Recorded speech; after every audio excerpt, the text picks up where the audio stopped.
Hola, ¿qué tal? Bienvenidas, bienvenidos a este Cara y Seca de la información, lo que hay detrás de la noticia. Sabes que vamos a hablar de nuestra niñez, de nuestros niños, de la desprotección de nuestros niños. Y hoy hemos invitado a una médica pediatra, centro cunita de la Comisión de Salud del Instituto Patria. Y vamos a hablar con alguien de mucha experiencia, es Gabriela Bauer, y nos trataremos de informar, pero también de formar, para ver cómo con esa información podemos movilizarnos y organizarnos por la vida de nuestros hijos, por la salud de nuestra infancia. Y Gabriela, gracias por estar acá con nosotros, muy amable. Gracias a vos, Omar. Vos sabés que pensaba cuánto hay en el nombre de cunita, ¿no? Como símbolo, como emblema. Y hace poco estuvo aquí el exministro de Salud dando cifras muy concretas, muy documentadas, que nos alarmaron muchísimo. ¿Qué está pasando en este momento con nuestros niños? Porque hay algunos datos que hablan de una niñez que está atravesando uno de los peores momentos en la historia argentina, ¿no? Sí, nosotros el diagnóstico es que nuestra niñez está en una crisis donde por ahí el causante se llama injusticia. Hay una tremenda injusticia y una tremenda inequidad en lo que significa la garantía de los derechos de nuestras niñas, niños y adolescentes. Y es una crisis generada por las políticas, o sea, por eso también podemos hablar de inequidad y de injusticia, porque es generada por las políticas tremendas de ajuste y el levantamiento de programas y de otras políticas que estaban garantizando el poder dar de manera más pareja, más igualitaria, el garantizar el derecho, muchos de los derechos de nuestra niñez. Que se han perdido, ¿no? Los derechos no se pierden, porque es la ejecución, digo, la ese derecho por parte del Estado. La garantía de que ese derecho se pueda cumplir, el niño que pueda acceder a las garantías que debe tener para que su derecho, que no se va a perder porque es de él, es identitario, lo dice la ley. Nosotros tenemos una ley muy maravillosa que, digamos, por suerte en nuestra Constitución figura la Convención de los Derechos de los Niños y Niñas, y tenemos que saber como ciudadanas y ciudadanos que hay una ley que ampara y protege la niñez de una manera formidable, y es como un manual muy sencillo, lo podrían leer los propios niños y niñas, y pienso que por ahí nuestro futuro es eso, el que ellos conozcan sus derechos desde el inicio de la vida. Sí, totalmente. Y bueno, y esta ley lo que habla es que uno tras de otro esos derechos son un engranaje que implican la vida misma, el poder crecer en felicidad, con las garantías para cuando les toque ser sociales activos y productivos, podríamos decir, puedan avanzar hacia una sociedad más justa. Cuando decimos los niños son el futuro de nuestra patria, no. Las políticas que se arman en torno a garantizar los derechos son las que marcan el futuro de nuestra patria. ¿Qué tipo de patria queremos? Es lo que estamos hablando. Una frase y la cuestión es política. Gabriela, ¿cuál es la franja de nuestros chiquitos que está más vulnerable en este momento y por qué? Hay como distintos hitos de vulneración, momentos, ¿no?, en el ciclo histórico. Vamos a empezar celebrando que estamos en la Semana del Parto Respetado. Y una franja de altísima vulnerabilidad de derechos es el nacimiento, el derecho a nacer con un parto respetado, una mujer que debe haber sido bien cuidada ya en su edad reproductiva, pero sobre todo en el momento que transcurre su embarazo, y el derecho de esta mujer a ser bien acompañada en sus riesgos y sabiendo cuál es el mejor lugar para el nacimiento de su hija y cuidada durante ese nacimiento. En todo este trayecto hay un nivel de vulneraciones que se superponen que es brutal. También tenemos una ley muy hermosa de parto respetado que hay que cuidar, hay que organizar servicios y garantizar esto. O sea que ahí estamos con mucha flojera.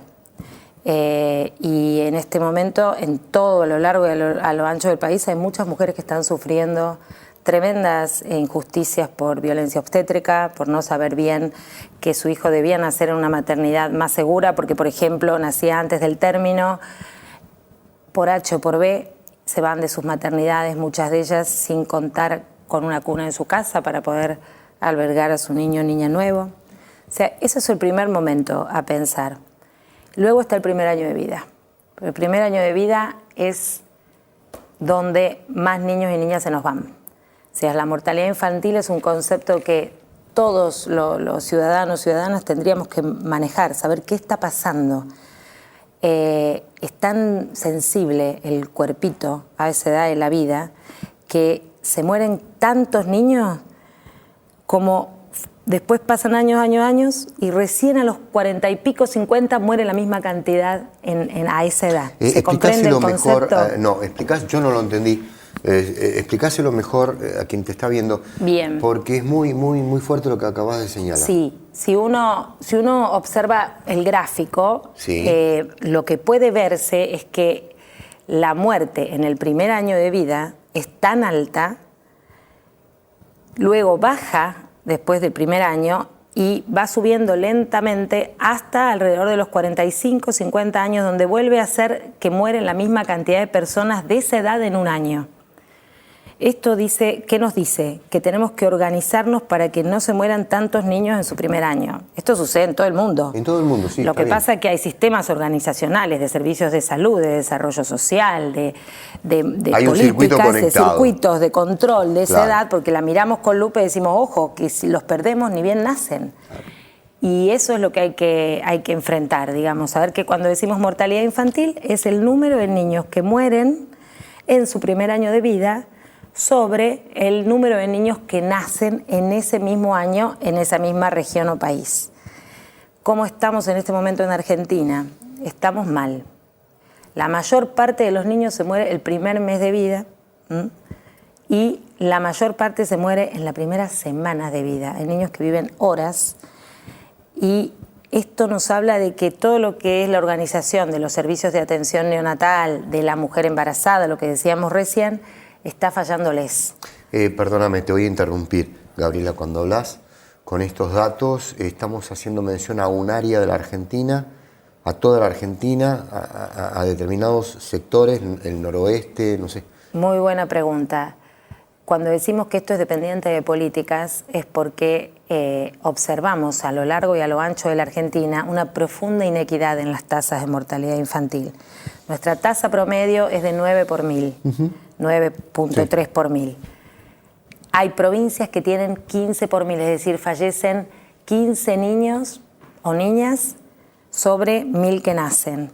Y hay otras provincias que están alcanzando una tasa similar a lo de que llaman en el mundo los países desarrollados, o al menos los países con mejores tasas, que son 5, 6, 7 por 1000.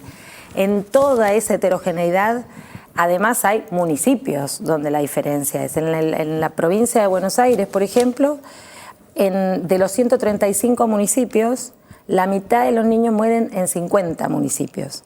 Esto habla también profundas inequidades en términos de organización, de las políticas que no llegan, de servicios que les fallan. O sea, es un desafío brutal y es uno de los desafíos para poner en agenda. Nosotros no estamos para hacer catarsis y para decir qué está pasando. Sabemos que deberíamos tener una mortalidad infantil muy inferior a la que tenemos, que de hecho veníamos logrando descenso y se ha ido desacelerando como resultado del ajuste brutal de este gobierno. Está totalmente desacelerada el descenso de la mortalidad infantil y, más grave aún, está aumentando la inequidad entre provincias y regiones. Vamos a ir cerrando este primer capítulo, tenemos un segundo con Gabriela Bauer y quiero empezar a cerrarlo por el lado de una charla que hemos tenido aquí en Cara y Seca hace poquito con militantes sociales, entre ellos Janina Arias, referente de los barrios peronistas que están trabajando, por ejemplo, en la Comuna 8, con los comedores, con los merenderos, con la organización de los vecinos y las vecinas. Y hablábamos que hay papás y hay mamás que deciden, bueno, hoy yo no como, come vos, pero el nene tiene que ir a comer. Tenemos lugares en barrios de nuestra provincia y de nuestro país donde hay nenes que comen una vez por día, que no tienen las 4 comidas básicas y nos estamos preguntando cuál es el nivel de salud de esas criaturas, el nivel de contención de esas familias. Esto es gravísimo porque estamos atravesando una sociedad y un momento de la crisis económica de este neoliberalismo que nos está hundiendo, donde prácticamente es muy difícil que la familia pueda acceder a la compra del alimento de cada día. Es casi imposible poder alimentar a una familia básica todos los días. Y la pregunta que en la segunda etapa que vamos a entrar te queremos hacer es, ante la hipótesis de la recuperación de un Estado nacional, que ojalá así sea, y muy pronto, ¿cuáles son las primeras medidas que hay que actuar para evitar este genocidio que estamos asistiendo? Es una de las preguntas. Y para cerrar este capítulo, te quiero preguntar, me hablaste de los nenes, ¿no? De la mortalidad, ¿y qué pasa con los de medianita edad? ¿Qué pasa con los niños de 5 años, de 4 años?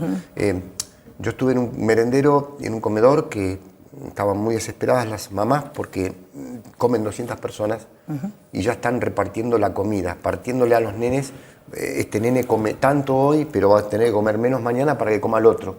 Y yo me preguntaba qué está pasando con la salud de ese nene de 6 años en estas condiciones todos los días así. Bien. Nosotros estamos conformando desde Centro Cunita y múltiples organizaciones, un montón de compañeras, un frente por la protección de la niñez. Se llama Frente Nacional por una Niñez Protegida.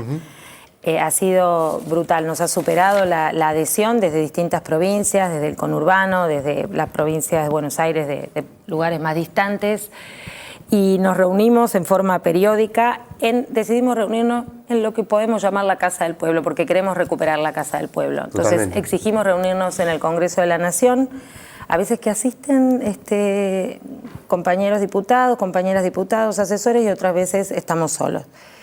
Es conmovedor y brutal los testimonios, vienen de muchísimos lugares a traernos diagnósticos tremendos del hambre inadmisible de los niños, niñas y de sus familias también, y de los abuelos de esos niños que en vez de estar jugando y abrazándolos, están viendo, se están cayendo en su salud, no tienen fuerza ni para sostenerlos.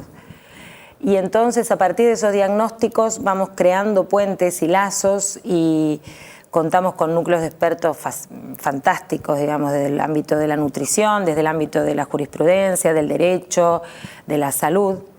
Y establecimos como primer objetivo, ridículo, porque no podemos estar hablando de hambre hoy, no se puede volver hacia esa situación. Es tremendo pensar que haya hambre en Argentina hoy con los recursos que tenemos.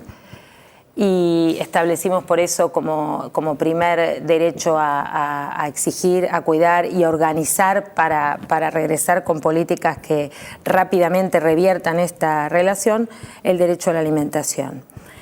¿Con qué contamos? Con una ley que es la Ley de Alimentación y Nutrición, que se pone en marcha, es de alguna manera la herramienta con la que Néstor sale del hambre, del que veníamos arrastrando del 2001, ya había comenzado algunas políticas con Duhalde y Néstor pone la primera y sale adelante y el hambre deja de ser un problema alrededor del 2005. Todos los comedores que se comienzan a implementar, la llegada y pareja de alimentos, de distribución de alimentos y demás, se contiene, los ciudadanos y ciudadanas tienen trabajo y los niños vuelven a comer en su casa. Esta es la primera meta. Nuestra meta no es que los niños no tengan hambre, nuestra meta es la familia es como ente, la familia como primera herramienta de socialización, no la vamos a negociar con nada. El niño tiene que comer en su casa. Gabriela Bauer, ¿te quedás si hacemos la segunda? Dale. ¿Puede ser? Dale. Bueno, yo la escucho y me van surgiendo más preguntas.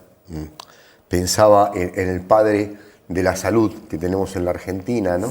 Ramón Carrillo, que le decía a Perón, ¿no? Bueno, le damos trabajo y resolvemos mucho de todos los problemas de salud que tenemos, ¿no? Y qué importante es la segunda parte porque bueno, viene sobre la hipótesis del gobierno, un nuevo gobierno que marche a un Estado-nación nacional, popular, todo lo que hay que recuperar, en qué tiempo hay que recuperarlo, cómo. ¿Se quedan? Vamos a la segunda. Gracias.